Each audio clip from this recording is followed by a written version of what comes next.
Okay, नमस्कार। जैसे कि आप देख रहे हैं राष्ट्रीय जय शिव मानव सेवा।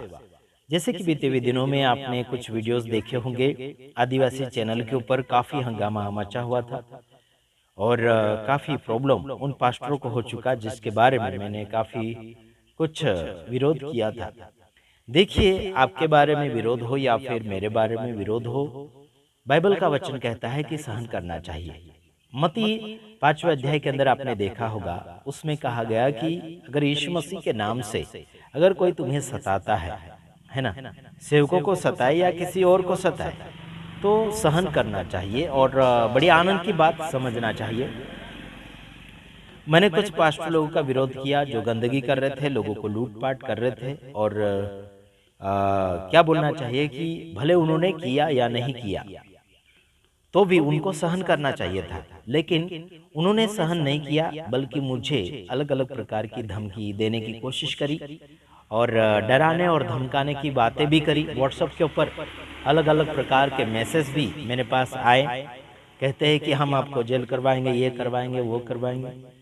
देखिए, मैं डरने वालों में से नहीं हूँ और साथ ही साथ मैं आप सभी को कहना चाहता हूँ, काफ़ी लोगों ने मेरे ऊपर ऑब्जेक्शन करके देख लिया है और ख़ास बात मैं बताना चाहता हूँ कि जो सेवक सेविका हो गया, विश्वासी हो गया, चाहे वो राजनीतिक वाले लोग हो गए, चाहे कर्मचारी वाले लोग हो गए, उनके खिलाफ में मैं बोलता हूँ। अगर वो भूल कर रहे हैं, अगर वो गलती कर रहे हैं, तो उसके विषय में हम ज़रूर बोलते हैं और उन्हें सुधारा करने के लिए कोशिश करते हैं।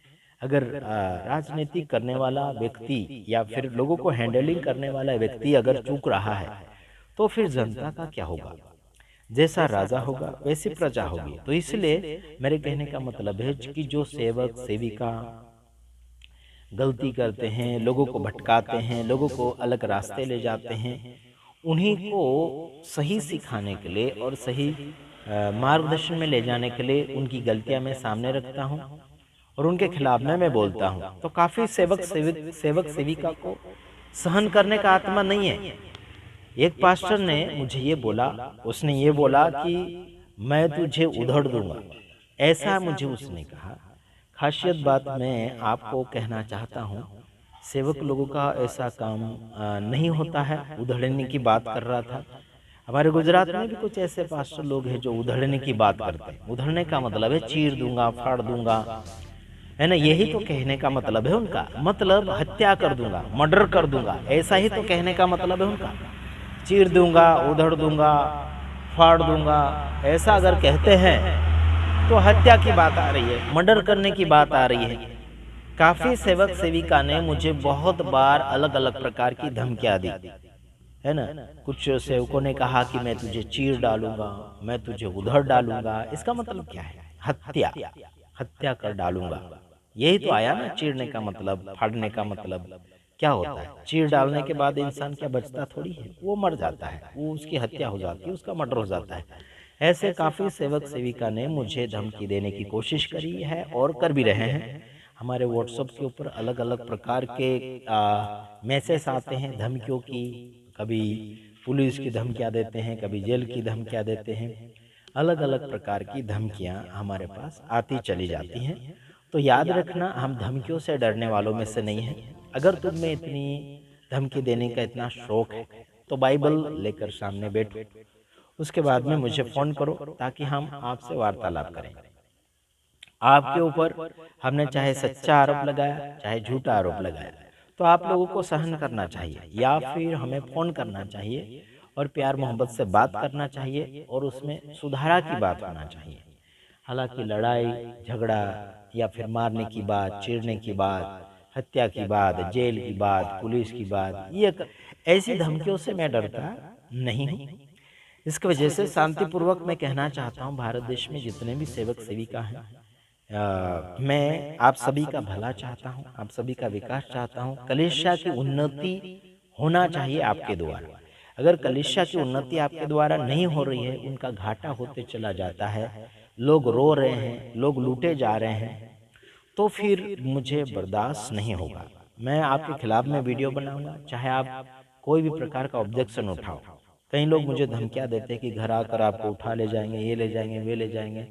भाई, आप अगर हमारे गांव में आते हैं तो हमारे गांव के पुलिस स्टेशन में जाकर वहाँ बात कीजिए। वहाँ के पुलिस को लेकर यहाँ मेरे पास आइए, उसके बाद में क्या बात होती क्या बात नहीं होती है उसके बाद में हम फैसला करेंगे। और डायरेक्ट उठाने की बात ये कर देंगे वो कर देंगे, ये सोचना मत, ठीक है? समझ रहे कि नहीं समझ रहे?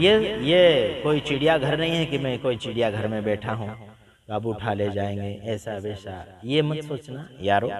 और ऐसे बोलने वाले सेवक नहीं होते हैं, ये गुंडागर्दी करने वाले लोग होते हैं, लूटपाट करने वाले, अपनी बढ़ाई चाहने वाले, खुद की उन्नति चाहने वाले लोग होते हैं। और मेरा तो कहना है कि कलीसिया की उन्नति करो, पब्लिक की उन्नति करो, जगत का उन्नति करो। जो संसार भर में लोग रहते हैं जो आत्मिक रीति से उन्नति नहीं है जिनकी, उनकी उन्नति के लिए आपको सेवा करना होगा। आप जो है सेवा करने के लिए इसीलिए खड़े हुए हैं कि लोगों की उन्नति हो जाए, मतलब कलीसिया की उन्नति हो जाए, उनकी देखरेख करने के लिए, उनका क्या बोलना चाहिए, उनका स्वभाव कैसा है क्या नहीं है, उस बात को सुधारने के लिए, संवारने के लिए, आगे की ओर बढ़ाने के लिए, बढ़ने के लिए, यह सब कुछ हमें सिखाना बहुत ही अनिवार्य हो चुका है। काफ़ी सेवक सेविका मुझे फ़ोन करते हैं और कहते हैं कि तू ऐसा क्यों वीडियो बनाता है, ऐसा क्यों बनाता है, ऐसा क्यों बनाता है। भाई मुझे सिखाने की ज़रूरत नहीं है, मुझे जो गलत लगेगा उसके बारे में बनाऊंगा कि वो गलत कर रहे हैं। मैं अच्छे सेवक सेविका के लिए वीडियो नहीं बनाता, समझ रहे कि नहीं समझ रहे? कभी कभार बनाता हूँ, वो भी लगातार नहीं। लेकिन बुराई कर रहे हैं, गंदगी कर रहे हैं, गलतियाँ कर रहे हैं, लोगों को लूटपाट कर रहे हैं, लोगों को गुमराह कर रहे हैं, ऐसों के खिलाफ में मैं उठता हूँ और उन्हें समझाने के लिए ही कोशिश करता हूँ, उनको मिटाने के लिए बिल्कुल कोशिश नहीं करता। किसी का भी बर्बादी करने के लिए हमारा लक्ष्य नहीं है, चाहे वो हमारा दुश्मन हो, चाहे वो कोई भी हो, सबका भला करने के लिए हमने आशा रखा है। चाहे वो हमारा दुश्मन हो, हमारे खिलाफ में, चाहे उसने अनब सनब आरोप लगाए हो, चाहे अनब सनब उसने कमेंट किया हो, चाहे अनब सनब उसने हमारे खिलाफ में बोला, तो भी हम उन्हें क्षमा करने में माहिर हैं, क्योंकि हम काफ़ी लोगों को माफ़ कर चुके हैं। काफ़ी लोगों ने हमारे ऊपर जानलेवा हमला भी किया था, वो भी मसीह समाज के लोगों ने ही किया था, तो उन्हें हमने क्षमा कर दिया है। और हमारी आदत है क्षमा करना, हमारी आदत बदला लेना नहीं है। जो सेवक सेविका बदला लेने की भावना में रहते हैं वो सेवक नहीं होते हैं, वो गुंडे के भावना में होते हैं, वो अपनी बढ़ोतरी चाहते हैं, अपने आप को बढ़ावा बनाने की कोशिश में रहते हैं। ये कभी सेवक हो नहीं सकते, ये गुंडे के लाइन में आ जाते हैं। तो उनको समझाने की कोशिश में लगे रहना। जैसे आप लोगों ने देखा होगा, कई बार लोगों ने कहा ये करो वो करो, ठीक, उनको शांति दो, खुशी की बातें समझाओ, दो बातें समझाओ, उनके साथ भलाई करो और आगे की ओर बढ़ते चले जाओ। तो हम सभी अब सबसे यही उम्मीद रखते हैं कि आगे की ओर बढ़ते चले जाएं और सलामती का जीवन आपका आशीष में बना रहे। और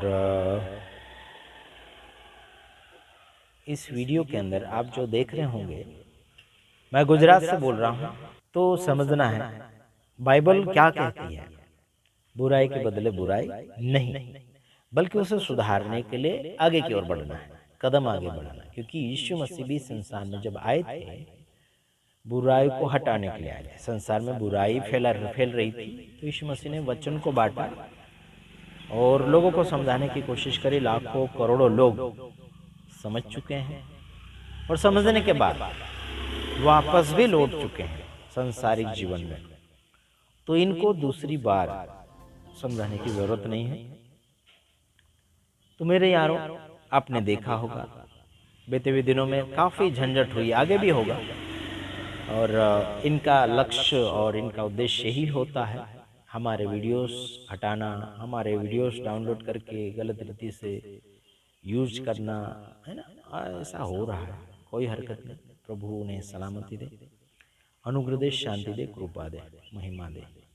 तो बस इतना ही, दूसरे वीडियो में आएंगे। लेकिन आखिरी जाते जाते आप सभी को एक बात बताना चाहता हूँ। मत्ती 5वें अध्याय में लिखा है, अगर यीशु मसीह के नाम के कारण, यीशु खुद वहाँ बोलता है कि मेरे नाम के कारण तुम्हारी निंदा अगर होती है, झूठ बोल बोल कर तुम्हें सताया जाएगा, फंसाया जाएगा, तो उसे बड़ी आनंद की बात समझना, बड़ी आनंद की बात। लेकिन लोगों को बड़ी आनंद की बात नहीं लग रही है।